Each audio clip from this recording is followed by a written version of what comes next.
ሰላም ጤና ይስጥልን አድማጮቻችን፣ ይህ ሳምንታዊ ኢንተርኔት ራዲዮ ፕሮግራም ዘ ሆርን ፍሪኩዌንሲ ነው። ኤርሚያስ ሙልጌታና መሰረት አሊ ካለንበት ኤድመንተን ካናዳ እና ሲያትል ዋሽንግተን ሳምንታዊ ጊዜያችንን ጠብቀን መተናል። እንደምን ሰነበታችሁ? መሲ እንዴት ሰነበትሽ? አለን ይመስገን። ኤርሚ እንዴት ሰነበት? ከአድማጮቻችን አይ ሆፕ መልካም ሳምንት እንደነበራችሁ ተስፋ እናደርጋለን። አዎ መልካም እግዚአብሔር ይመስገን በጣም መልካም ሳምንት ነበር እኔ ጋር። ያው ዛሬም እንግዲህ ስለ ዌዘር ኮምፕሌን ልናደርግ ነው። በጣም ቀዝቅዟል። በጣም ቀዝቅዟል። እኛ ጋር እንግዲህ ወደ 40 እየተጠጋ ነው ማይነስ። በእርግጥ ያው በሚቀጥለው ሳምንት ደግሞ ጭራሽ ከኔጌቲቭ ሞቶ እንግዲህ ደህና አየር ደግሞ እናገኛለን ብለን እናስባለን። በዚህ አጋጣሚ ልክ በመጪው እንግዲህ ቅዳሜና እሁድ በኦንታሪዮ ግዛት ያላችሁ በካናዳ ኦንታሪዮ ግዛት የምትኖሩ እንግዲህ እንደዚሁ ጥንቃቄ እንድታደርጉ፣ ምክንያቱም ከፍተኛ የሆነ ቅዝቃዜ እንደሚከሰት ምናልባትም ከረጅም ዓመታት በኋላ የመጀመሪያው የሆነ ከፍተኛ ቅዝቃዜ እንደሚመዘገብ እንደዚሁ ትንበያ እየተቀመጠ ነው የሚገኘው። ከኔጌቲቭ 40 በላይ ማለት ነው። እንግዲህ በነገሮች ላይ ኔጌቲቭ 40 እና አቅራቢያው ያሉ ቁጥሮች ለአልበርታ እኔ ላለሁበት ግዛት በጣም ኖርማል ናቸው። ማኒቶባ፣ አልበርታ የሚባሉ የካናዳ ግዛቶች በጣም ቀዝቃዛ ግዛት ነው። እንዲሁም ደግሞ ኖርዝ ዌስት የሚባሉ ሌላ ግዛት አለና እንደዚሁ በጣም ቀዝቃዛ እስከ ኔጌቲቭ 70 ድረስ የሚደርሱበትም አጋጣሚ አለ። በተለይ ወደ ኖኔቭት የሚባለው አካባቢ ማለት ነው።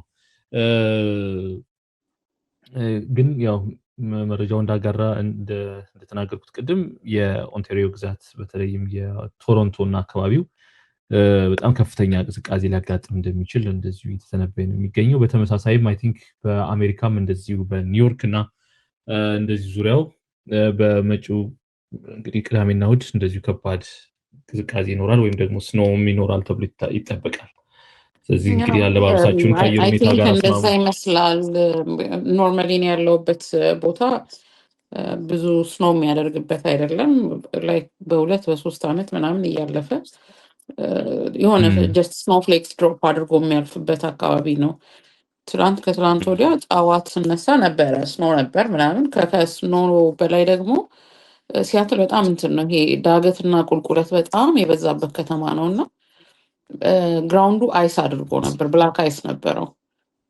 እሱ ሰዎች በእግራቸው ለሚሄዱ ሰዎች፣ መኪና ለሚያሽከረክርም ሰው በጣም አደጋሽ ነው የሚሆነው። በጣም ብዙ አደጋዎች ይፈጠራሉና እኛም ጋር ትንሽ ቀዝቅዟል ባልተለመደ። እኔ እዚህ ከመጣሁ እንኳን እንደዚህ እንደ ላስት 2 ዴይስ አልቀዘቀዘም። ከሁሉ ደግሞ የከፋው በሲያትል ቶፖግራፊ ላይ አይስ ተጨምሮበት፣ ብላክ አይስ ተጨምሮበት ከባድ ነው የሚሆነውና አይ ዶንት ኖ። ምናልባት እንግዲህ እናንተ ጋር የዊንተር ታየር እንግዲህ ያው ኦፍ ኮርስ ሁሉም የለም እዚህ የለም እንዴ? የለም እዚህ በጣም እኛ ጋር በጣም ይመከራል። ኢንፍራስትራክቸሩም የለም። ስኖ ሲያደርግ ቀጥ ነው የሚለው ከተማው አይዘው። እሱ ነው ከባዱ። አይሽ እኛ ጋር በጣም ይመከራል። ያው አንዳንድ ያስገዳጅ ሁኔታም የሚሆንበት አለ የዊንተር ታየር እንድትቀይሪ። ስካንዲኔቪያንስ ከኦክቶበር መጨረሻ ጀምሮ ግዴታ ነው መቀየር ማለት ነው። አዎ በጣም እሱ ግዴታ ነው። የሚያስከትለውም አደጋ በጣም ከፍተኛ ነው። በነገሮች ያው ለመቀነስ ነው እንጂ ብላክ አይስ ከሆነ ምንም አያስቆምሽም። በጣም ከባድ ነው። እኛም ሶርቭ እያደረግን ነው የምንነዳው። አሁንም እንግዲህ ወደ 2 ሳምንት 3 ሳምንት ሆኖታል በየቦታው ብላክ አይስ ማየት ከጀመርን እና መጠንቀቅ ነው። ወደ ሰማይ አድርሶ ነው የሚመለሰው። ክፋቱ ደግሞ መሬትን ያስናፍቃል። ክፋቱ አለመታወቅ ነው። ስትደርሽ ነው የምታውቂው። ፍጥነት ላይ ሆነሽ ፍሬን መያዝ ደግሞ እንደዚሁ በጣም ከባድ ነው። እንግዲህ እንዴት ሰነበትሽ ታዲያ? እንዴት ነው? ምን አዲስ ነገር አለ ቀጠናው ላይ ኢትዮጵያ ላይ? እንደዚሁም ደግሞ ያው ከዓለም አቀፍ አንፃር በአፍሪካና ምስራቅ አፍሪካ በዋናነት ያለውን ሁኔታ በሚመለከት ምን አዲስ ነገሮች አሉ የሚሉትንም እንደዚሁ ለአድማጮቻችን ለማድረስ ያህል ዛሬ እንግዲህ ያው በምስራቅ አፍሪካም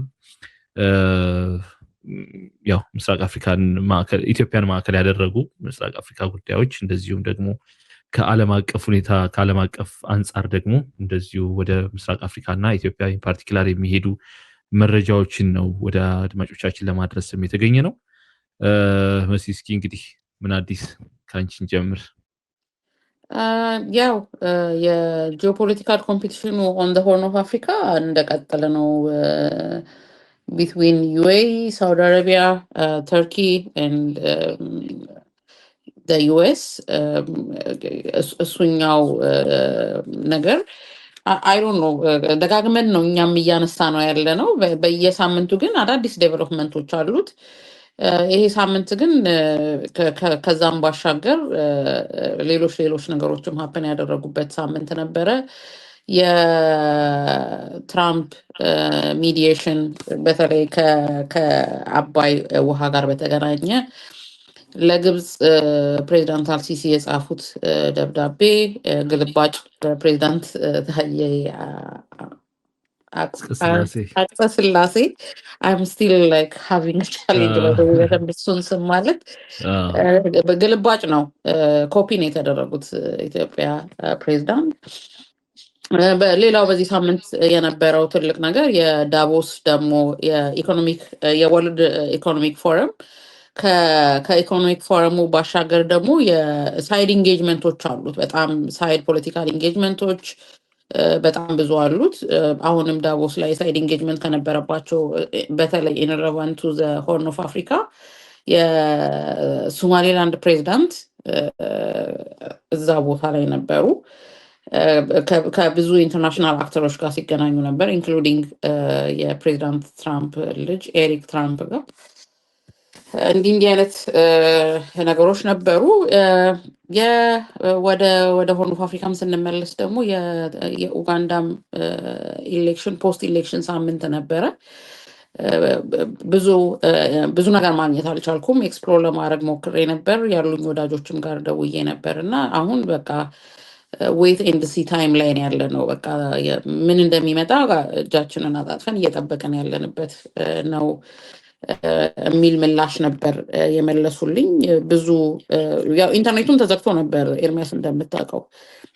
ኢንተርኔቱ ከፖስት ኢሌክሽን ጋር ተያይዞ ኢንተርኔቱንም ዘግተውት ነበርና እሱም ባይትሰልፍ የመረጃ ልውውጡን ብሎክ አድርጎት ነበረ። ያ በሌላው ደግሞ የኢጋድ ስምምነት ደግሞ የኢጋድ ትሪቲ አሁን ከነበሩት አገራት በተጨማሪ የሶማሌ ምክር ቤትም ፈርሞታል የኢጋድን ትሪቲ ኤንድ ኤርሚ በደንብ ታወራዋለህ ከዛው አካባቢ ሶማሌ አካባቢ ባለው ጉዳይ ላይ። ግን ከኢጋድ ጋር በተገናኘ እንግዲህ በቅርብ የነበረው ኬንያ፣ ኢትዮጵያ፣ ጅቡቲ እና ሳውት ሱዳን ነበሩ ራቲፋይድ ያደረጉት ይህን ትሪቲ። አሁን ሶማሌ 5ኛ ሀገር ሆና የኢጋድ እንደ ሪጂናል የኢንተርገቨርንመንታል ኦቶሪቲ ሆኖ እንዲቀጥል የዴቨሎፕመንት ኦቶሪቲ ሆኖ እንዲቀጥል ይሄን ትሪቲ 5ኛ ሀገር ሆና ሶማሌ ፈርማለች በዚህ ሳምንት ውስጥ። ከሶማሌ እና ከዛው በተለይ በጣም ከሆርንስን አካባቢ ሳንወጣ የአልሸባብም እንግዲህ እንቅስቃሴ በጣም እየጠነከረ ያለበት ሁኔታ ነው ያለው። ኤርሚያስ በደንብ ኢንፎርሜሽን እንዳለ አውቃለሁ እሱ ላይ እና አንተ ብትሄድበት የተሻለ ነው። ያው እንግዲህ የሪጂናል ጉዳዮች በጣም ያው ዳይናሚክሱ በጣም በየሳምንቱ አዳዲስ ነገሮችን ይዞ ነው የሚመጣው። ካሳለፍነው ሳምንት በኋላ እንግዲህ ምን አዳዲስ ነገሮች ይፈጠራሉ ብለን ስናስብ በጣም ብዙ ነው የሚሆነውና it's like drinking from a fall እና በጣም የተመረጡ መረጃዎችን ነው ለአድማጮቻችን እንደዚሁ ለማድረስ የፈቀድነው ወይም የቻልነው ቢሆን እንግዲህ ባሳለፍነው ሳምንት የነበረው ከቅርቡ እንጀምርና እንግዲህ ዛሬ ይህ መረጃ ይህን እንግዲህ ስቱዲዮ ውስጥ ከገባንበት ሰዓት ድረስ የነበረ አንድ አዲስ መረጃ አለ። ይህም ደግሞ ከዋይት ሃውስ የወጣ የፕሬስ ሪሊዝ ነውና እንግዲህ የአሜሪካ ምክትል የውጭ ጉዳይ ሚኒስትር የሆኑት እንግዲህ ክሪስቶፈር ላንዱ ወደ አፍሪካ ጉዞ ያደርጋሉ ከጃንዋሪ 24 ማለትም ከነገ ጀምሮ እስከ ፌብሩዋሪ 1 ድረስ የሚቆይ ጉብኝት አላቸው። በቆይታቸውም እንግዲህ ግብጽ፣ ናይሮቢ፣ ጅቡቲ እንዲሁም አዲስ አበባን ይጎበኛሉ። ከየሀገራቱ እንግዲህ ከፍተኛ ባለስልጣናት ጋር ውይይት ያደርጋሉ ተብሎ ይጠበቃል። የእግረ መንገድም እንግዲህ የዶናልድ ትራምፕን መልእክትም እንደዚሁ ለሄድ ኦፍ ስቴትስ ለተጠቀሱት ሀገራት እንግዲህ አመራሮች መሪዎች ያቀርባሉ ተብሎ ይጠበቃል። በዚህ ቆይታቸው እንግዲህ ማየት ያለብን በግብጽ ቆይታቸው፣ በአዲስ አበባ ቆይታቸው፣ በናይሮቢ እና እንዲሁም በጅቡቲ ቆይታቸው ምን አበይት ነጥቦች ሊነሱ ይችላሉ ወይም ደግሞ ምን አይነት ነገሮች ዲስከስ ሊደረጉ ይችላሉ ብለን ስናስብ በዛው በፕሬስ ሪሊዙ ላይ የተጠቀሱ ነገሮች አሉ። እነሱን ከፍሎ ማየትን በጣም ስለሚያስፈልግ ማለት ነው። በግብጽ ቆይታቸው እንግዲህ በቀጠናዊ ተግዳሮቶችን በሚመለከት ግብጽ ያጋጠማትን ቀጠናዊ ተግዳሮቶችን በሚመለከትና ትብብርን በሚመለከት ያንም ለመፍታት የሚኖረውን ትብብር በሚመለከት እንደዚሁም ደግሞ የኢኮኖሚ ግንኙነታቸውን በሁለቱ በግብጽ እና በአሜሪካ መካከል ያለውን የኢኮኖሚ ግንኙነት ለማጠናከር እንደዚሁ ያለመ ነው ተብሎ ይጠበቃል። ውይይትም የሚያደርጉት ማለት ነው ከፕሬዝዳንት አልሲሲ ጋር እንደዚህ አይነት ውይይት ሊያደርጉ ይችላሉ ተብሎ ከወዲሁ ተገምቷል። እንዲሁም ደግሞ ዋይት ሃውስን በመግለጫው ይህንን አካቷል። በተመሳሳይ ወደ አዲስ አበባ በሚያቀኑበት ወቅትም በኢትዮጵያ ውስጥ ከመንግስትና ከግሉ ዘርፍ ጋር አሜሪካ የሚኖራትን የንግድ ተሳትፎ ማጎልበት ነው እንደ ዓላማ ተይዞ ያለው። በመርሃ ግብሩ እንግዲህ በምክትል ውጭ ጉዳይ ሚኒስትሩ የአዲስ አበባ ጉብኝት መርሃ ግብራቸው ይህ በዋነኝነትና ትልቁ አጀንዳ ተደርጎ እንደሚነሳ ከወዲሁ እንግዲህ በመርሃ ግብራቸው ላይ ተካቷል ማለት ነው። ያው ወዲያው ወደ ናይሮቢ ያቀናሉ። እንግዲህ በዛም የንግድ ተሳትፎና የጸረ ሽብርን በሚመለከት ነው ከናይሮቢ ጋር የሚወያዩት። በነገሮች ላይ መሰረት ያው እንግዲህ ኬንያ በጣም ትልቋ የአሜሪካ አጋር እንደሆነች በምስራቅ አፍሪካም ብሎም ከኔቶ አባል ሀገራት ውጪ የአሜሪካ ዋነኛ አጋር ተብላ በቀደመው ፕሬዚዳንት ጆ ባይደን አማካኝነት ከፍተኛ የሆነ እንግዲህ የክብር አቀባበል እንኳን የተደረገላቸው መሪም እንደነበሩ ሳሙኤል ሩቶ የሚታወስ ነውና አሁንም እንግዲህ በጸረ ሽብር ዘመቻ እና ተያያዥ ጉዳዮች ነው ውይይት የሚደረገው ከምክትል የውጭ ጉዳይ ሚኒስትሩ ጋር ማለት ነው። እንደዚሁም በተመሳሳይ በጅቡቲም ያቀኑና ከጸጥታና ደህንነት እንዲሁም ደግሞ ጸረ ሽብር ጋር በተገናኘ አሁንም ውይይት ያደርጋሉ ከጅቡቲ አመራር እስማኤል ኦመር ጊሌ ጋር ማለት ነው። እና ይህ በሚሆንበት ጊዜ እንግዲህ አብረዋቸው የአፍሪኮም ኮማንደር ጀነራል ዳግቪን አንደርሰንም አብረዋቸው ጉዞ ያደርጋሉ እና እንግዲህ ከላይ ለመጥቀስ እንደሞከርኩት ግብፅንና ሌሎች ሀገራትን እንደዚሁም ደግሞ ኢትዮጵያንም እንደዚህ በዋናነት ማንሳት ያስፈልጋል። ከግብፅ ጋር የነበራቸውን ግንኙነት ከግብፅ ጋር ሊያደርጉት የታሰበውን ውይይትና ከአዲስ አበባ ጋር ሊያደርጉ የታሰበው ውይይት እንዲሁም ደግሞ ከኬንያና ከጅቡቲ ጋር ሊያደርጉ ያሰቡት ውይይት በጣም በእጅጉ በጣም ብዙ ነገር ሊነግረን ይችላል። ከዲፕሎማሲም አንጻር በጣም ትልቅ ነገር ሊነግረን ይችላል። ምክንያቱም ግብፅን አሁንም በጣም በማንቆለጳጰስ ነው ያለው የአሜሪካ መንግስት አሁንም ያለው። እንደዚሁም ደግሞ በናይሮቢ እና ጅቡቲም እንደዚሁ የጸጥታና የጸረ ሽብር የሚለው በጣም አበይት ነጥብ እንደሆነ ይገባኛል። ከዚህ ቀደም ወይም ባለፉት ዓመታት እንግዲህ ኢትዮጵያ ነበረች በጸረ ሽብር ጉዳይ ከአሜሪካ ጋር በጣም ቀጠናውን በሚመለከት በጣም ትልቅ ስራ ስትሰራ የነበረው እና ኢንክሉዲንግ በ2008 ወይም 2006 ይመስለኛል የኢትዮጵያ ጦር ወደ አልሸባብ ከአልሸባብ ጋር ውጊያ በገባበት ጊዜ የአሜሪካ መንግስት እንዲሁም ረድቷቸዋል እስከመባሉ ደርሶ የነበረ በጣም ከነበራቸው ግንኙነት አንጻር ማለት ነው እና አሁን እንግዲህ ምን አይነት ማለት እዚህ ግባ የሚባል አይደለም። በእርግጥ በዋናነት በኋላም ላይ እናነሳዋለን። በግብፅና በአዲስ አበባ ላይ ቆይታቸው እንግዲህ በዋናነት ሊያነሱ የሚችሉት የገርድን ጉዳይ እንደሆነ ይገመታል። ነገር ግን ያው ይህ በግልጽና ለህዝብና ለሚዲያ ፍጆታ የሚሆን የዋይት ሃውስ መግለጫ እንደሆነ እንደዚሁ ማየት ያስፈልጋል። ነገር ግን ከአዲስ አበባ ጋር የሚኖራቸው ውይይት የግልና የመንግስት የንግድ ዘርፍ ተሳትፎ አሜሪካ በዚህ ውስጥ ሊኖራት የሚችለውን ተሳትፎ በሚመለከት ምን አይነት ውይይት ሊደረግ ይችላል? ምክንያቱም አዲስ አበባ ከዚህ ቀደም እንግዲህ ወይም ኢትዮጵያ ያው አዲስ አበባ ስንል እንግዲህ አድሚኒስትሬቲቭ ሲት እንደሆነ አድማጮቻችን ግምት ውስጥ ያስገባሉ ብዬ አስባለሁ። ከዚህ ቀደም እንግዲህ ከአገዋ እንድትወጣ ተደርጓል ወይም እንድትታገድ ተደርጓል። ያም ደግሞ አሁንም እንዲጸና ተደርጎ ለሚቀጥሉት ዓመታትም እንደዚሁ እንዲራዘም ተደርጓልና ምን አይነት ከግልና ከመንግስት ዘርፍ ጋር ነው አሜሪካ የንግድ ተሳትፎ ልታደርግ የምትችለው ወይም ልታጠናክር የምትችለው የሚለው ነገር በእጅጉ በጣም ጥያቄ ሊያስነሳ የሚችል ጉዳይ ነው። በእርግጥ ከጉብኝታቸው በኋላ እንደዚሁ ምላሹን የምናገኝ ይሆናል ብዬ አስባለሁኝ። ሌላው እንግዲህ ቅድምም ለመንካት ሞክረሻል የአልሸባብ ጉዳይ አሁንም በጣም ጎልብቷል። እንዲሁም አሁን በዜና ወጃችንም እንደዚሁ ያጋራ ነው አንድ መረጃ ነበረ። የአልሸባብ ቡድን እንግዲህ ሱል በተባለ ግዛት በኖርዘርን ሶማሊያ ነው አንድ መልእክት አስተላልፏል። በቪዲዮ የተደገፈ መልእክት አስተላልፏል። እሱም ደግሞ እንግዲህ በቅርቡ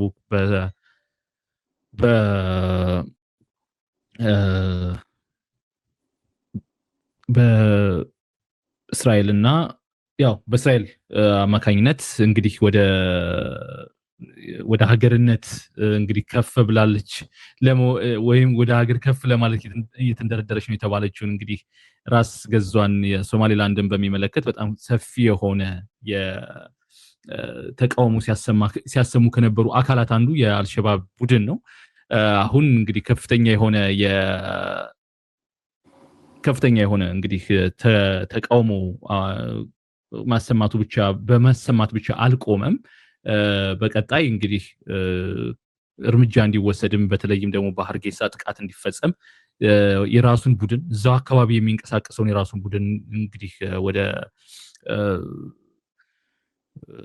ወደ ኦፕሬሽን እንዲገባ ወደ ጥቃት ወይም ደግሞ ወደ እንቅስቃሴ እንዲገባ ትዕዛዝ አስተላልፏል። ይህ ብቻ አይበቃም። በሀርጌሳም ብቻ ሳይሆን በቴልአቪቭም ላይ ጥቃት እንዲሰነዘር ነው አሁን በመግለጫው የሚያካትተው እና ይህ በጣም አስደንጋጭ ነው። እንግዲህ የግድ ቴልአቪቭ ሄዶ ላይሆን ይችላል ወይም እስራኤል ግዛት ውስጥ ላይሆን ይችላል። ነገር ግን እስራኤል በቀጠናው ላይ የሚኖራትን የጦር ኃይሎች ወይም ደግሞ የጦር ቤዝ እሱን ታርጌት ሊያደርግ ይችላልም ከወዲሁ። ምክንያቱም የተገኘውን የእስራኤላዊ ዜጋም ሊሆን ይችላል ወይም ደግሞ የእስራኤል ንብረት የሆኑ የትኛውንም አካላትና ተቋማት ታርጌት ያደረገ ጥቃት ሊያደርጉ ይችላሉ። ስለዚህ እንግዲህ አሁን ባለበት ሁኔታ ነገሮች በጣም ከጊዜ ወደ ጊዜ እየከረሩ በጣም ደግሞ የሽብር ጥቃቱም እንደዚሁ ደግሞ እያየለ መምጣቱን ማሳያም ነው ብለው መውሰድ ይቻላል። በነገሮች ላይ የሱል ግዛት ውስጥ የሚገኘው እንግዲህ ሁለቱ ፑንትላንድ እና ሶማሌላንድ የሚጋጩበትም አካባቢ ነው። ይህ የድንበር የባለቤትነት ይገባኛል የሚጋጩበት አንደኛው ስፍራ ሱል እንደሆነ እዚሁ ጋር ማንሳት ያስፈልጋል። እንግዲህ በሱል ደግሞ ከዚህ ቀደም ባሳለፍነው ሳምንትም እንደዚሁ አንድ መረጃም ወደ አድማጮቻችን አድርሰን ነበረ። ላሳኖድ ይባላል ዋና የአድሚኒስትሬቲቭ ሲቱ ወይም ደግሞ የመናገሻው። ከዛ ጋር በተገናኘ እንግዲህ ባሳለፍነው ሳምንት ከፍተኛ የሞቃዲሾ ባለስልጣናት ወደ ላሳኖድ አምርተው ነበረ። ከፍተኛ የሆነ አቀባበልም እንደዚሁ ተደርጎላቸው ነበር እና በወቅቱ እንዲያውም የኛ የደህንነት ሹም ሬድዋን ሁሴን ወደ ሞቃዲሾ ባመሩበት ጊዜም እንደዚሁ የእሳቸው አቻ እንደዚሁም ደግሞ ሌሎች ከፍተኛ የሞቃዲሾ ባለስልጣናት አልነበሩም ነበር።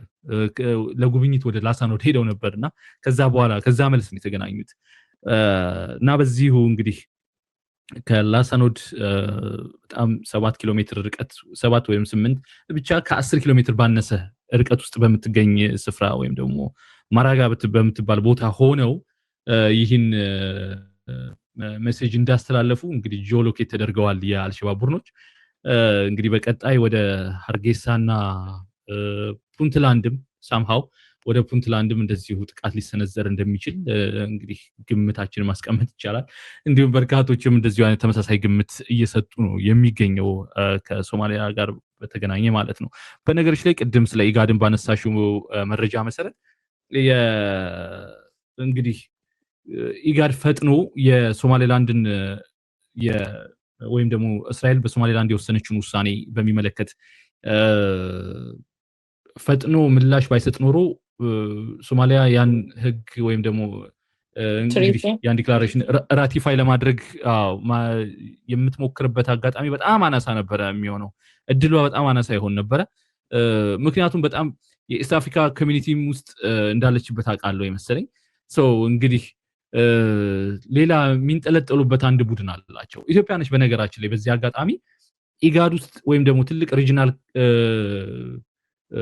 ብሎክ ውስጥ እንግዲህ አንድ ሪጂናል ብሎክ ወይም እንደ አማራጭ ሌላ የሌላት ኢትዮጵያ ብቻ ነች በቀጠናው ውስጥ ኢጋድና የኢጋድ አባል ብቻ ነች በቀጠናው ውስጥ ሌሎች ሀገራት አሉ ወይ የሚለው ውስጥ እንግዲህ አላቅ ምናልባት ኮሜሳ የሚለው ውስጥ ልትኖር ትችላለች ነገር ግን በኢስት አፍሪካ ኮሚኒቲ በሚባለው በጣም ትልቅና ያደገ በመጣ የጎለበተ በመጣ ቡድን ውስጥ ግን ኢትዮጵያ የለችበትም አልተካተተችበትም በዚህ እንግዲህ ምላሽ ያላገኘች በባለፈው አሳውቀን ነበረ ምናልሽ ኢትዮጵያ የኮሜሳ አባል ናት ኤግዛክትሊ በኮሜሳ እንግዲህ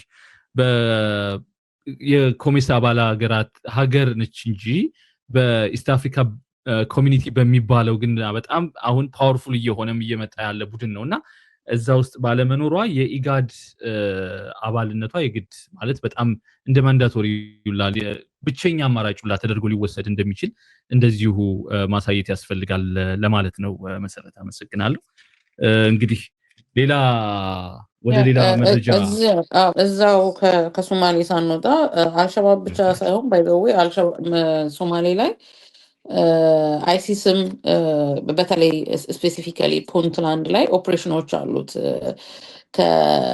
ላይክ ኢንቴንሲፋይድ የሆነ ኦፕሬሽን አላቸው አጌንስት ዘ ኢስላሚክ ስቴት አፊሌት እና በተለይ ደግሞ አም ሶሪ ፕሮፐርሊ ፕሮናውንስ ካረኩት አላቅም ካልመስከድ እና ባሪ ሪጅን ላይ እንደዚሁ የሌላ የአይሲስ ደግሞ ኦፕሬሽኖች ኢንቴንሲፋይድ የሆኑ ኦፕሬሽኖች እየተካሄዱ ነው እነዚህ ደግሞ ላይክ ሪፖርቶችን ሳይ እንደነበረው ታርጌትድ የሆኑ የአየር ጥቃቶች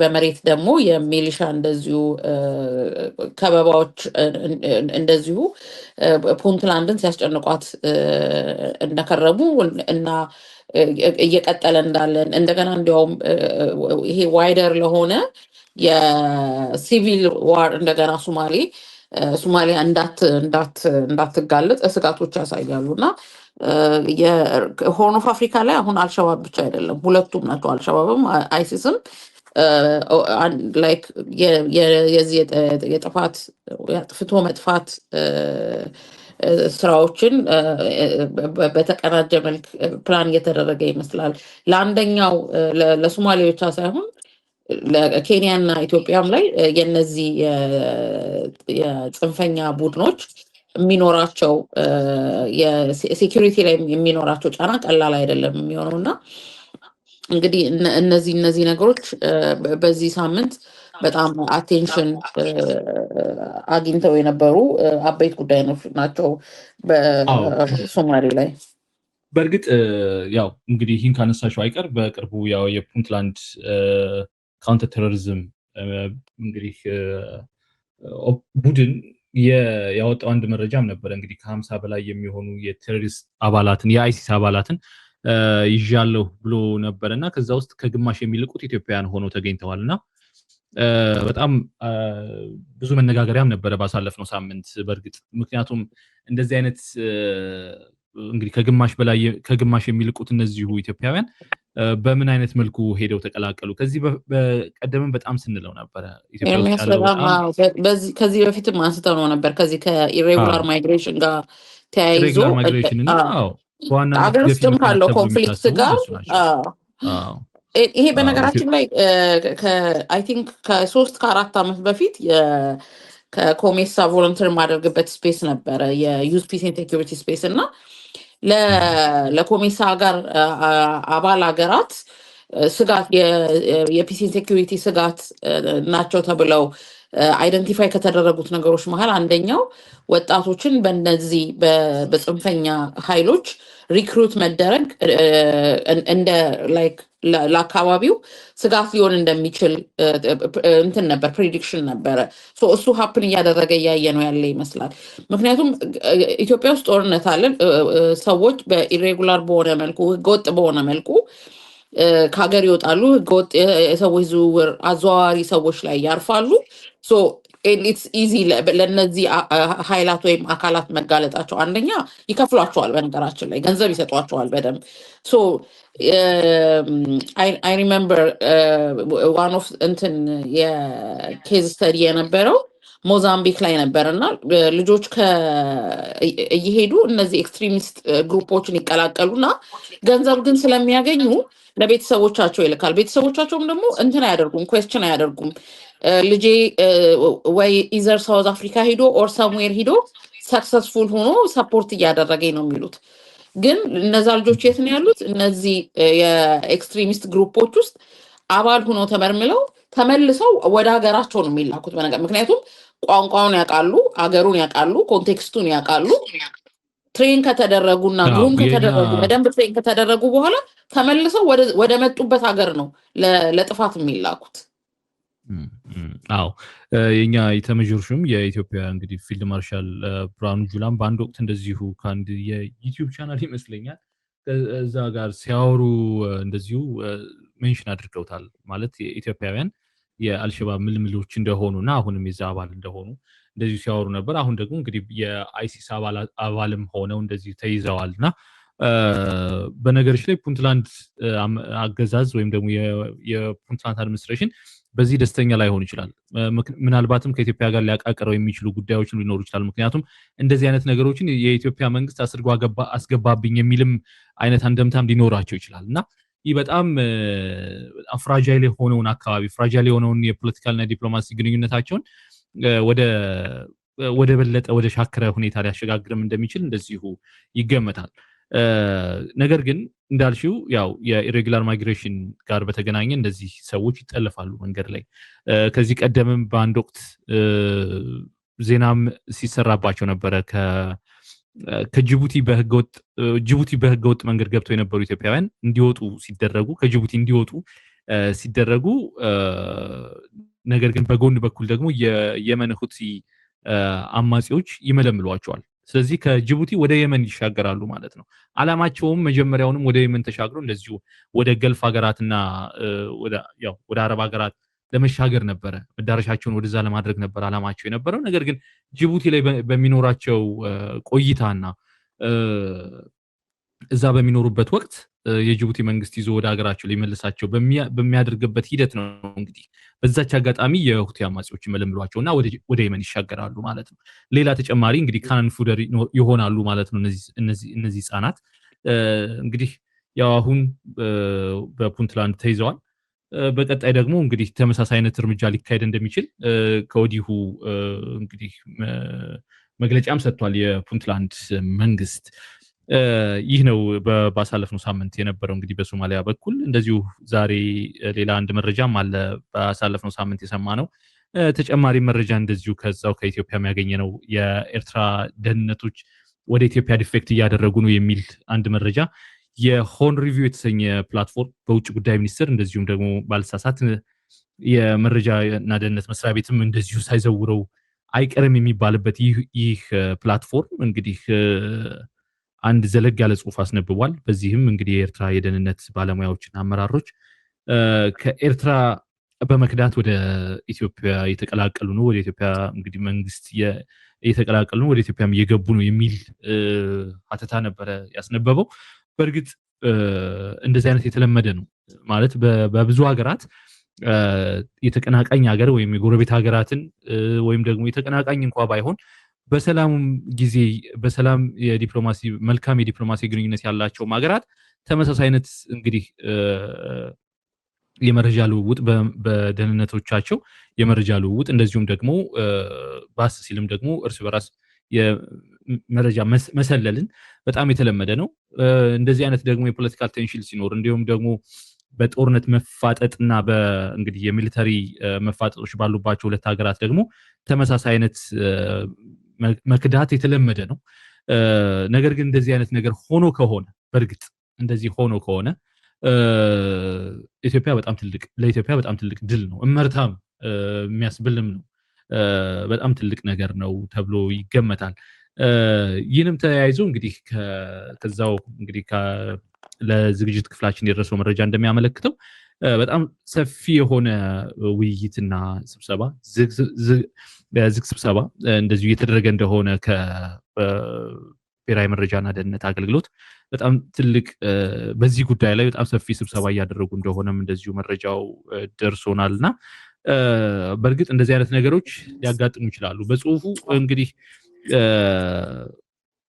ሎያሊቲ ፋቲግ ገጥሟቸው ነው የመጡት ይላል እነዚህን የደህንነት ባለሙያዎች። በነገሮች ላይ አፍሪካም ውስጥ ብቻ ሳይሆን በጣም ከበርካታ ሀገራት ዓለም ላይም ሊሆን ይችላል ጥብቅ መረጃ የማይወጣበት ሀገር ቢኖር ኤርትራ ነው።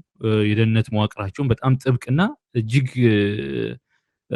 በጣም እግር ከወርች የተጠፈረ ሊባል የሚችል በጣም ትልቅ አይነት ያው ጥበቃ የሚደረግበትም ሀገር እንደሆነ እንደዚሁ ማወቅ ያው የሚታወቅ ነውና አሁን እንግዲህ ያ ሎያሊቲ ያ ታማኝነት እንግዲህ ለአንድ ሰው ለአንድ ግለሰብ ታማኝ ሆነው ኖረው አሁን ግን ዝለዋል የሚል ነው። ያው እንግዲህ ሎያሊቲ ፋቲግ ገጥሟቸው ነው ወደ እንግዲህ ዲፌክት እንዲያደርጉ የሆነው ይላሉ። በነገሮች ላይ እንደዚህ አይነት አጋጣሚዎች ወይም ደግሞ በሶስት አበይት ነጥቦች ሊከዱ ይችላሉ። እንደዚህ አይነት ታማኝ የደህንነት ባለሙያዎች እንደዚሁም ደግሞ ሌሎች የሚሊተሪም ሆነ የሲቪል ባለስልጣናት በእንደዚህ አይነት ታይራንት በሆኑ ሀገራት ላይ ወይም አገዛዝ ላይ ዲፌክት አድርገው ሊወጡና ሊጠፉ ይችላሉ። በዋናነት እንግዲህ በአንደኝነት ደረጃ ላይ የኤሊት ፍራክቸር አለ ማለት እንግዲህ በዛው በመንግስት ውስጥ አለመስማማትና እንግዲህ ልዩነት በጣም ሲሰፋ እንደዚህ አይነት ዲፌክትስ ሊኖሩ ይችላሉ። ሌላው ሎስ ኦፍ ኮንፊደንስ ነው። እንግዲህ በዛው በመንግስታቸው ወይም ደግሞ እነሱ ታማኝ ለሆኑለት መንግስት አመኔታ ሲያጡና ወይም ደግሞ በጣም ልባቸው አላርፍ ሲል ወይም እንግዲህ ምንም አይነት መተማመኛ ሲያጡ እንደዚሁ ሊከዱ ይችላሉ። ሌላው እንግዲህ ፊር ኦፍ ቢንግ ስኬፕጎት ነው። እንግዲህ የኦሪት ፍየል እንዳይሆኑ እንደዚህ ብለን ብንገልጸው የተሻለ ነው። የኦሪት ፍየል እንዳይሆኑ ለሚመጣው ችግር ወይም ደግሞ ለሚከሰተው ችግር ሁሉ ማምለጫ እነሱ ሆኖ ብሌም ተደርገው በጣም ደስ የማይል ምናልባትም እንግዲህ እስከ ሞት ሊደርስ የሚችል ቅጣትም ወይም ደግሞ አደጋ እንዳይጋረጥባቸው በሚል ሊያመልጡ ይችላሉ። ከዚህ ጋር በተገናኘ ለምሳሌ እንግዲህ በሶሪያ ማናፍታላስ የሚባል እንግዲህ በጣም የሪፐብሊካን ዘብ ኮማንደር የነበረ ነው እና በበሽር አልአሳድ ዘመን ነው እና እሳቸው እንግዲህ በ2012 ወደ ፈረንሳይ ከድተው ነበረ። በነገሮች ላይ በ2011 ማርች ላይ ነበር የጀመረው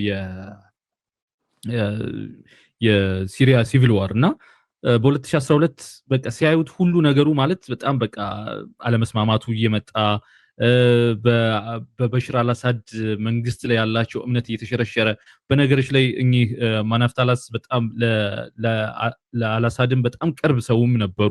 ቤተሰቦቻቸውም እንደዚሁ በጣም ቅርብ ሰው ነበሩና ይህ ሁሉ ሲሆን እንግዲህ ልዩነቱ አለመግባባቱ ሲመጣ እንደዚሁም ደግሞ ኮንፊደንስም እያጡ ሲሄዱ ነው ወደ ፈረንሳይ የከዱት በ2012 ዓ.ም። ከዛ በኋላ እንደዚህ አይነት አጋጣሚዎች ሲከሰቱ ተቀናቃኝ በጣም የልብ ያገኛል። በጣም የሞራል ግንባታውም እጅግ ከፍ ያለ ይሆናል። እሱም ብቻ ሳይሆን በውስጡ ያለው በአመራሩ ውስጥ ያለው ራሱ እንግዲህ መከፋፈልም ካለ እጅጉን እየሰፋና ክራክ እየተፈጠረ ይሄዳል። ይህን በመፍራት ደግሞ አገዛዙ ወይም ደግሞ አመራሮች መሪዎች ከፍተኛ የሆነ ጭካኔን ያሳያሉ ባጠገባቸው ባሉ ባለስልጣናት ላይ ህዝባቸውም ላይ እንደዚሁ በጣም ፊውሪየስ ይሆናሉ እና ከመቼውም በተለየ በጣም ጥንቁቅ ይሆናሉ። ለትንሽና አጠራጣሪ ነገሮች ሁሉ የማያዳግም ምላሽ በመስጠት ነው እርምጃቸውን የሚያፈጥኑት ጠላቶቻችንን እንቀድማለን ብለው የሚያስቡት እና በእርግጥ ከላይ የጠቀስነው ይህ የደህንነት ባለሙያዎች ከኤርትራ ከርተው ወደ ኢትዮጵያ ገቡ ከተባለ ይህ በጣም ትልቅ ምርታ ነው የሚሆነው። ነገር ግን ኤርሚያስ ግን ምናልባት እኔ ላይክ አንደኛ መረጃውን ያጋራውን የሚዲያ ፕላትፎርም 100% ትረስትወርዚ ነው ብዬ ስለማላስብ የመንግስትም እጅ በጀርባ አለበት ብዬ አስባለሁኝ እና ነገሩን ዜናውን ትራያንጉሌት ማድረግ ያስፈልጋል ብዬ አስባለሁ። የፕሮፓጋንዳ ስራም እንዳይሆን ምክንያቱም ላይክ ሪሰንትሊ ባልተለመደ ሁኔታ የኤርትራ ኤሊት ግሩፕ ሶሻል ሚዲያውን በጣም ዶሚኔት እያደረገው ነው። ላይክ በጣም ናሬቲቭ ሽፍት ለማድረግ በጣም እየተረባረቡ ያሉበት ሰዓት ይመስላል እና ባልተለመደ ሁኔታ ላይክ እኔ ኖቲስ አድርጌ አላውቅም። እንግዲህ ትዊተር ላይ ፎር ዘ ላስት 13 ይርስ አለሁኝ። እንደዚህ ጊዜ ግን በጣም አግሬሲቭሊ የፒአር ስራ እና የፕሮፓጋንዳ ስራ በኤርትራ ኤሊት ግሩፕ ኦር ስፔሻሊ ደግሞ ዳያስፖራው ግሩፕ ሲረባረባ አይቻላቅም እና ሪሰንትሊ ናሬቲቭን ሽፍት ለማድረግ እንደዚህ እየተረባረቡ ባሉበት ሰዓት በኢትዮጵያ መንግስት በኩል ደግሞ የፕሮፓጋንዳ ስራ እንዳይሆን የሚል እንትንም አለኝ ስጋትም አለኝ እና ቬሪፋይድ ነው ወይ ግን ኦፍኮርስ ያገኘንበት ምንጭ ደግሞ ብዙዎቻችን በጎንዮሽ የምናየው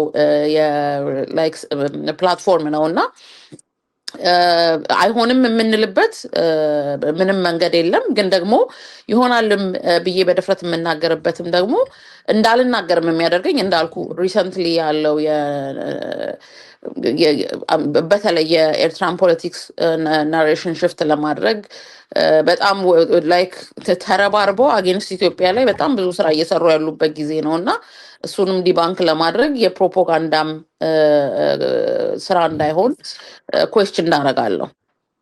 አይ የፕሮፓጋንዳ ስራ ለመሆኑና ላለመሆኑ ሳይሆን ያው መረጃውን ኦፍኮርስ እንደዚሁ እንደወረደ እናቀርብና የተከታዩን ትንታኔውም ነው እያቀረብን የሚገኘው። በእርግጥ ግን ይህን መረጃ ለማጣራትና እንደዚሁም ደግሞ እንግዲህ ፈርደር ሌሎች ነገሮች ካሉ በሚልም ነበረ ለማጣራት ሞክረን የነበረው በዚህ ይህን መረጃ ስናጠናቅር እና በደህንነት መስሪያ ቤቱ አሁንም ከፍተኛ ባለስልጣናት የደህንነት መስሪያ ቤቱ ሹማምንት ይህን በሚመለከት እንግዲህ በጣም ኢንቴንሲቭ የሆነ ሚቲንግ ላይ እንደሆኑ ነው ለማወቅ የቻልኩት። ዋነኛ እንግዲህ ምናልባትም የፕሮፓጋንዳ ነጥብን እያነሱ ወይም ደግሞ ለዛ ለፕሮፓጋንዳ የሚሆን አጀንዳ እየቀረጹ ነው ብሎ መውሰድ በጣም ከባድ ነው የሚሆነው። ምክንያቱም በጣም በከፍተኛ የደህንነት ሹማምንት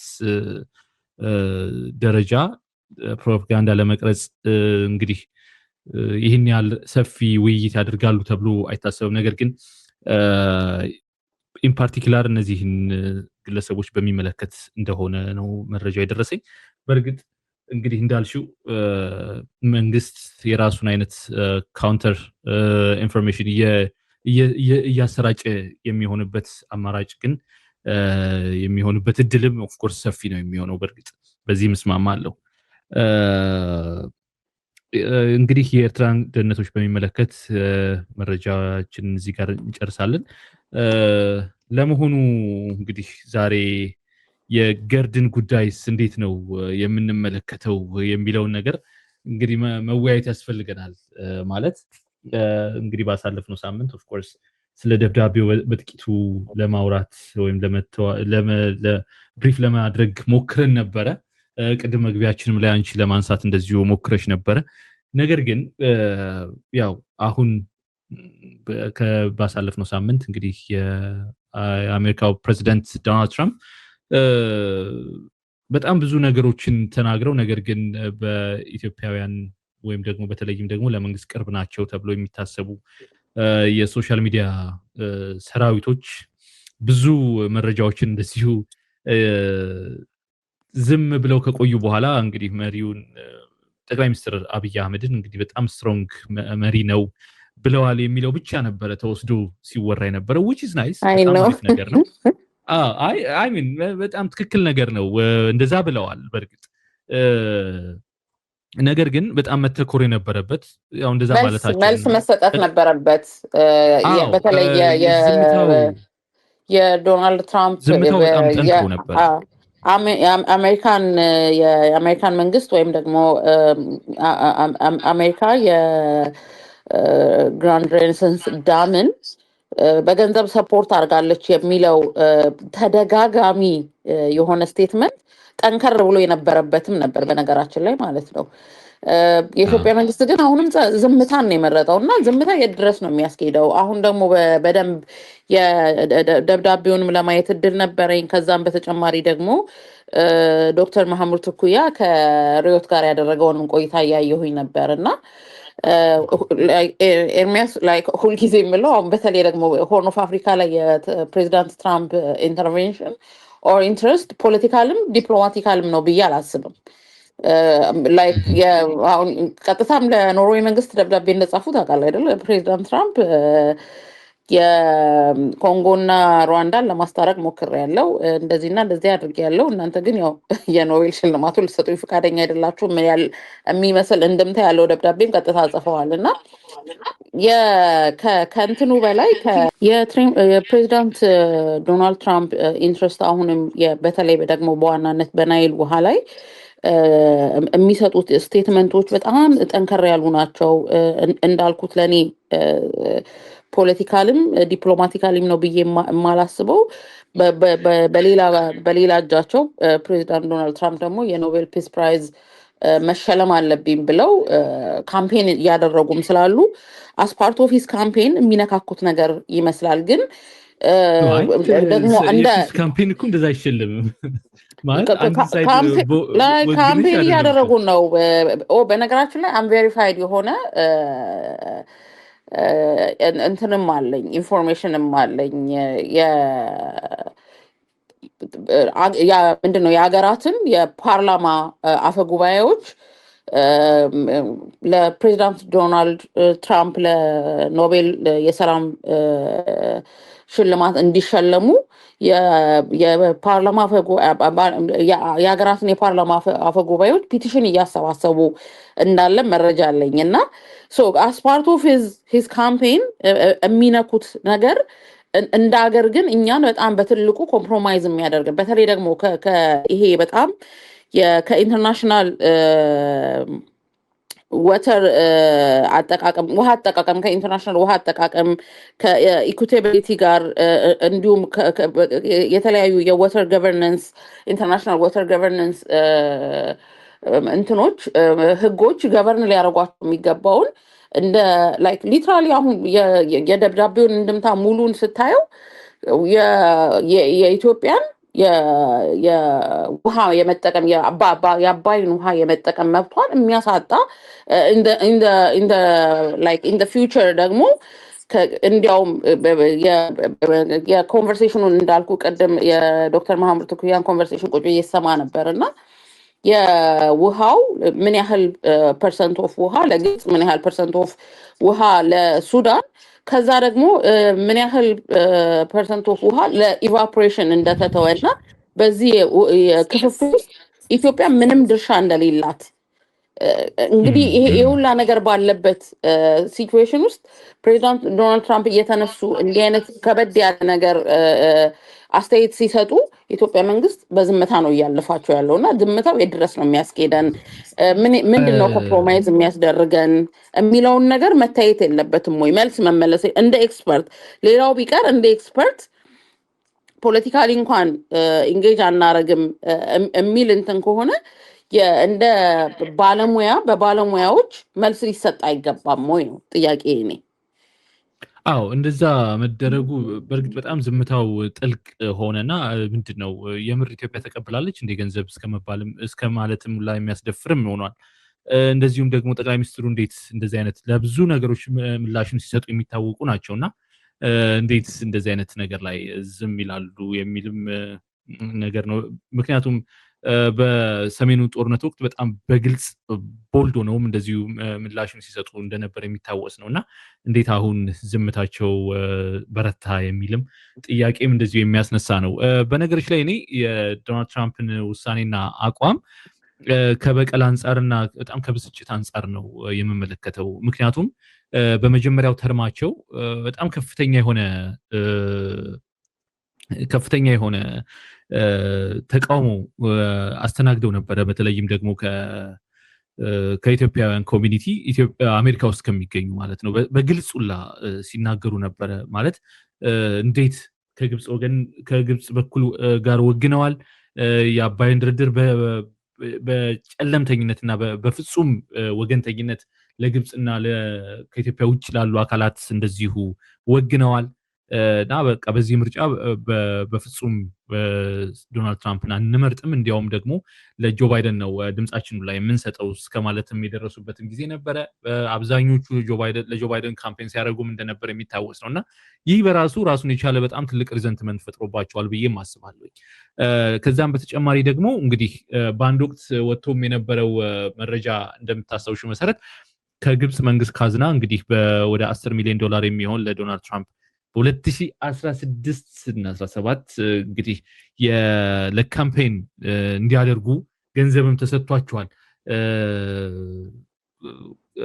ይቅርታ ዓመተ ምህረቱን እርግጠኛ ላልሆን ይችላል፣ ነገር ግን ካምፔን እንዲያደርጉ ገንዘብ ከግብጽ መንግስት ተሰጥቷቸዋል የሚል መረጃም እንደዚህ ወጥቶ ነበር እንደምታስታውሹ። እና ይህ ራሱ በጣም ትልቅ ውለታ ነው በነገሮች ላይ ቀላል የሚባል አይደለም። እና ኦንታፕዳ ደግሞ አሁን ያለው የጋዛ ጉዳይ እና የግብጽ ኢንቮልቭመንት በጣም ራሱን የቻለ ትልቅ ውለታ ነው ለአሜሪካ። እና ይህን ውለታ ደግሞ የሚረሱ መንግስት አይደሉም ሰውየው። ምክንያቱም በጥቅማቸው የመጣውን የትኛውንም አይነት አካል የማቅረብና ከዛም ጋር አብረው የመስራት ምንም አይነት ችግር የሌለባቸውም መንግስት ናቸው ዶናልድ ትራምፕ። ስለዚህ አሁን ያለውን በገርድ ጉዳይ ላይ ያላቸውን አቋም በተለይ በኢትዮጵያ ላይ ይለሳለሳል የሚል አቋም የለኝም። በእርግጥ ከዚህ በኋላ እየጠነከረ የሚሄድ ነው የሚሆነው። ስለዚህ ከኢትዮጵያ መንግስት የሚኖረው ምላሽ ሊሆንም የሚገባው ያው የቀድሞ ጠቅላይ ሚኒስትር መለስ ዜናዊ እንዳሉት ያው አለመፍራት ነው።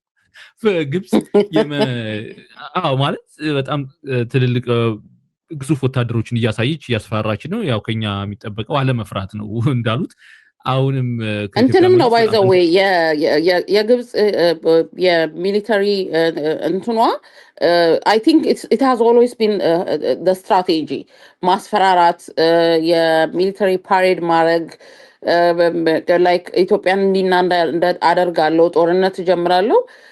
ኤርሚያስ ኢፍ ዩ ኖቲስ ላይ ከልጅነታችን ጀምሮ ስንሰማው የነበረው ነገር ነው እና I think that's part of the strategy ይመስለኛል። አዎ ያው እንደዛ ነው ማለት ይህ የጂኦግራፊ አለመጋራታችን ወይም ደግሞ ድንበር አለመጋራታችን በጣም ትልቅ ፕላስ ነው ለኢትዮጵያ፣ በጣም ትልቅ አድቫንቴጅ ነው።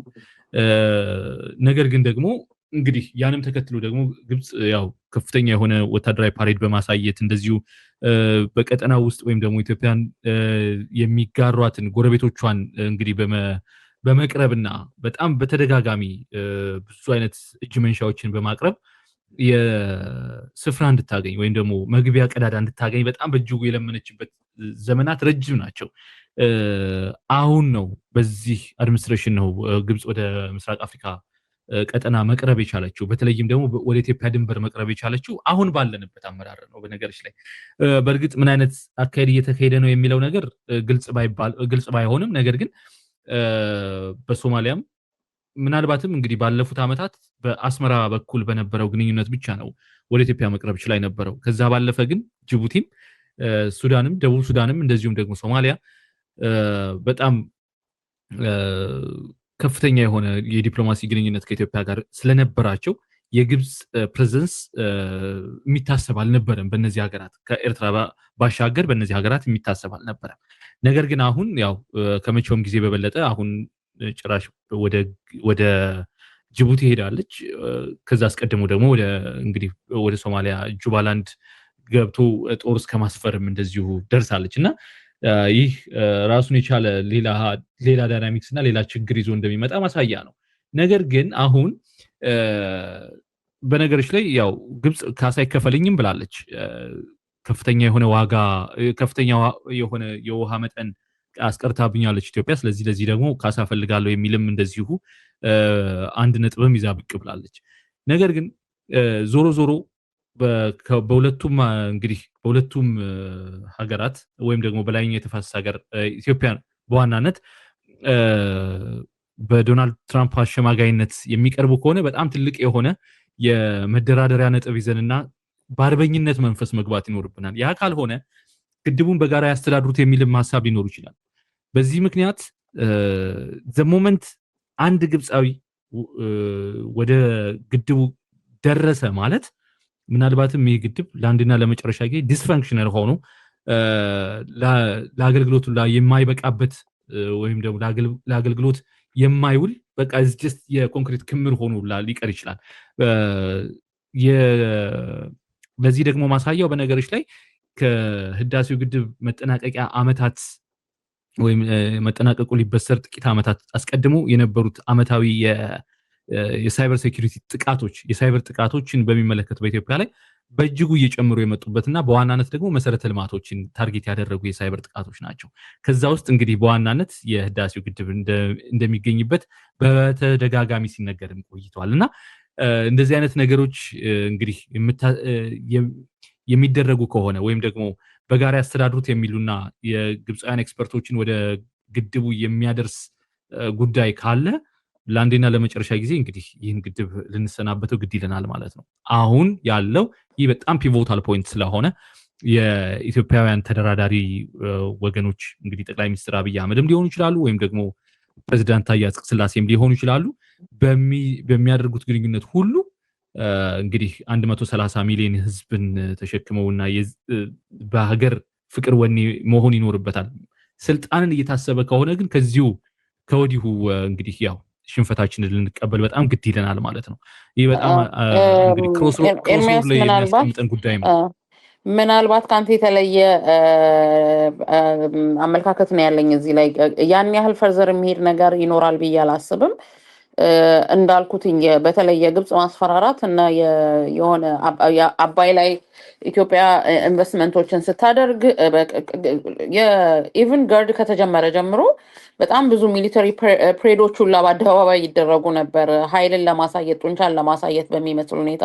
ግን እስከዛሬ እንግዲህ በግሎባል ሂስትሪ በዚህ በድንበር ተሻጋሪ ወንዞች እና ላይክ ድንበር ተሻጋሪ ወንዞችን በሚጠቀሙ ሀገራት መሀል በውሃዎቹ ወይም በወንዞቹ አማካኝነት የተፈጠረ ወይም ደግሞ የተነሳ ጦርነት ወይም ግጭት እስካሁን እንግዲህ ሪሰርች ሳደርግ አላየሁም፣ አላነበብኩም እና ከዛ የተለየ ነገር ይመጣል ብዬ አላስብም። ግን የኢትዮጵያ መንግስት ባለ በሌላ ኃይሉ የዲፕሎማሲ ስራ መስራት አለበት። በደንብ የኤክስፐርቶች እየወጡ በየሚዲያው ብዙ ስራዎች መሰራት አለባቸው ብዬ አስባለሁ። አሁን እንግዲህ በዋናነት የወርልድ ኢኮኖሚክ ፎረም ዳቮስ ላይ በየአመቱ የሚደረገው የቀድሞ ጠቅላይ ሚኒስትር መለስ ዜናዊ በነበሩበት ጊዜ በጣም እንግዲህ ኢንትረስትድ ሆነን የምንከታተለውም አንድ እንትን ነበር አይደል? በየአመቱ የሚደረግ አንድ ፎረም ወይም ኮንፈረንስ ነበረ። ምክንያቱም ቀድሞ ጠቅላይ ሚኒስትር መለስ ዜናዊ እሳቸውም ፕላትፎርሙ ላይ በጣም በብዛት ይገኙ ነበር፣ ፓኔሉም ላይ በብዛት ይሳተፉ ነበር። ከዛ በተጨማሪ ግን የዳቮስ ከኢኮኖሚ በበለጠ ደግሞ ኢትስ ማርኬት ፕሌስ ፎር ኢንፍሉዌንስን ከሀያላን ሀገራት ጋር የምትገናኝበት በደንብ ወዳጅነትን የምታጠነክርበት አዳዲስ ወዳጆችን የምታፈራበት ትልቅ ፕላትፎርም ነው እና እነዚህን ፕላትፎርሞች ወደ ጎን ከማለት የኢትዮጵያ መንግስትና በተለይ ደግሞ የውጭ ጉዳይ ሚኒስቴር ቢሮ በዋናነት እነዚህን ስራዎች አጠናክሮ መስራት መቻል አለበት። የተገኙትን አጋጣሚዎችና ፕላትፎርሞች ሁሉ በመጠቀም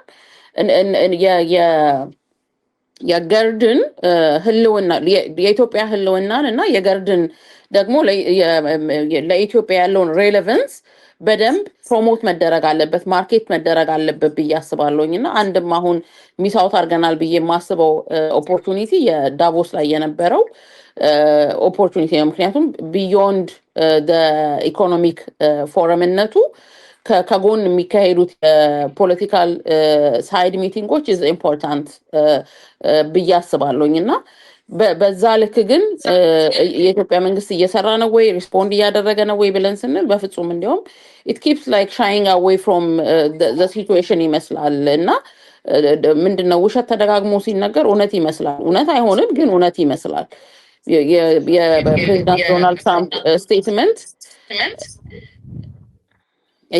በየጊዜው እየጠነከረ ነው እየመጣ ያለው እና እንግዲህ ምንድነው የጋርደን ኮንስትራክሽን ላይ የአሜሪካን መንግስት በብዙ ኮንትሪቢዩት እንዳደረገው መጨረሻው ላይ እኛንን የሰራ ነው ብቻችንን ሁላ ሳይሉን አይቀርም ዝምታው በዚህ ከቀጠለ።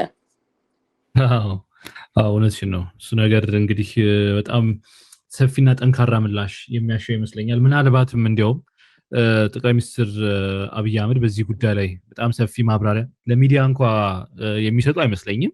ነገር ግን ለህዝብ ተወካዮች ምክር ቤት በጣም ማብራሪያ ቢሰጡ ወይም ደግሞ ለህዝብ ተወካዮች ምክር ቤት እንግዲህ ጊዜያቸውን ጠብቀው እንግዲህ ከምክር ቤቱ ለሚቀርብላቸው ጥያቄ ማብራሪያ በሚሰጡበት ወቅት ሰፊ የሆነ እንግዲህ ማብራሪያ ቢሰጡበት በዚህ ጉዳይ በጣም እንግዲህ አስፈላጊ ይመስለኛል ብዬ አስባለሁኝ።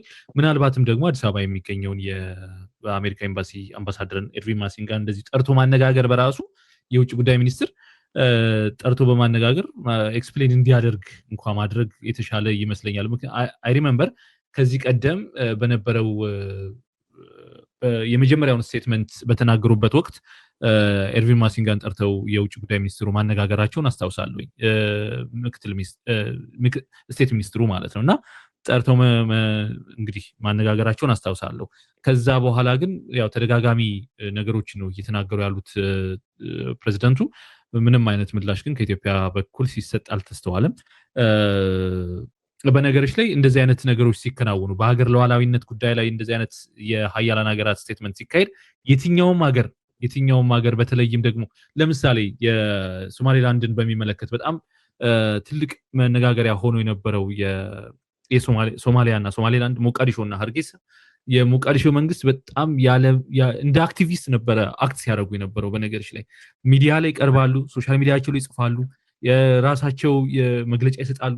በጣም ትልቅ የሆነ የሚዲያ ካምፔን ብቻቸውን ሐሰን ሼክ ሲሰጡ ነበር እና በጣም የሚያስደስት ነበረ በነገሮች ላይ እና እንደዚህ አይነት ተመሳሳይ አይነት ገቢር ቢደረግ በኢትዮጵያም ዘንድ እጅግ ጥቅም ይኖረዋል። እንዳልሽው የዳቮሱን የስዊዘርላንዱን እንግዲህ ኢቨንት በሄድ ኦፍ ስቴት በኩል ሚስ አድርገናል። ሌሎች ግን ያው የገንዘብ ሚኒስትሩ አህመድ ሺዴ ተገኝተው ነበር ከልኡካናቸው ጋር። ማሙ ምህረቱንም አይቻለሁ። በእርግጥ ያው አፍሪካ ዲቨሎፕመንት ባንክ ቢሆኑም ነገር ግን አይቻለሁኝ ከኢትዮጵያ ሳይድ በወቅቱ እንግዲህ ወደ 65 አካባቢ ሄድ ኦፍ ስቴትስ ተገኝተዋል በስፍራው። እንግዲህ 830 የሚሆኑ ደግሞ የወርልድ ቶፕ ሲኢኦ የሚባሉ እንደዚሁ ታዳሚዎች ነበሩና ከዚህ ጎን ለጎን ማለት በዋናነት የኢኮኖሚክ ፎረሙ ስብሰባ ሳይሆን ሳይድ ሚቲንጎቹ በጣም ክሩሻል ናቸው። በእንደዚህ አይነት ኢቨንቶች ላይ ብሬክአዌ ሴሽኖቹ በጣም ክሩሻል ናቸው እና እነዚህ አይነት ቦታዎች ላይ መገኘት ኦል ኢን ዋን ነው ማለት በየሀገሩ መንከራተትና መዞር አያስፈልግም። ሄዶ የሚፈለገውን ሰውና ታርጌት የምናደርገውን የዲፕሎማሲ ግንኙነታችንን በዛው ሰዓት ላይ ሰርቶ መምጣት እጅግ አስፈላጊ ነበር። በእርግጥ እንግዲህ በመሪ ደረጃ ባንወከልም እንግዲህ በሚኒስትሮቻችን ተወክለናል ብዬ አስባለሁ። ነገር ግን በመሪ ደረጃ ብንወከልና የሀገሪቱ እንግዲህ ትልቁ ዲፕሎማት የሚባለው የጠቅላይ ሚኒስትሩ ናቸው። እሳቸው ተገኝተው እንግዲህ የዲፕሎማሲ ግንኙነቱን ቢያጠናክሩ ከሌሎች ሀገራት ጋር ያለውን ግንኙነት እንደዚሁ እንግዲህ ፕሮሞት ቢያደርጉ በጣም ጠቃሚ ነበረ እላለሁኝ። እንግዲህ የዛሬው ዝግጅት መረጃ በእኔ በኩል ያለው ይህን ይመስላል። መሰረት ቴንክ ዩ ኤርሚያስ። ያው ካለን ሰዓት አንጻርም ከዚህ በላይ ብዙ መሄድ አንችልም፣ ግን እንደው እንደ መጨረሻ ሀሳብም እንደዚህ አይነት ትልልቅ አጋጣሚዎችን ሚስ ማድረግ የለብንም። በተለይ ደግሞ ክሪቲካል በሆነ ጊዜ ላይ እና እንደ አገር የዲፕሎማሲ ዋር ሲከፈትብህ like you cannot shy away from this ምክንያቱም ኮንሲኩዌንሱ ትልቅ ስለሆነ እና ብዙ ስለሆነ የሚሆነው ማለት ነው። እንዳልከው ኦፍ ኮርስ የዳቮስ የሚታወቀው በወርልድ ኢኮኖሚክ ፎረምነቱ ነው። ለዛም ነው አህመድ ሽዴ ከነ ልኡካኖቻቸው ጋር የነበሩ። ግን ከዛ በዘለለ በጣም ብዙ የሳይድ ፖለቲካል ኢንጌጅመንቶች ኮንቨርሴሽኖች እና ዲሲሽኖች የሚወሰኑበትም ፕላትፎርም እንደመሆኑ ሚስ አውት አድርገነዋል ብዬ አስባለሁኝ።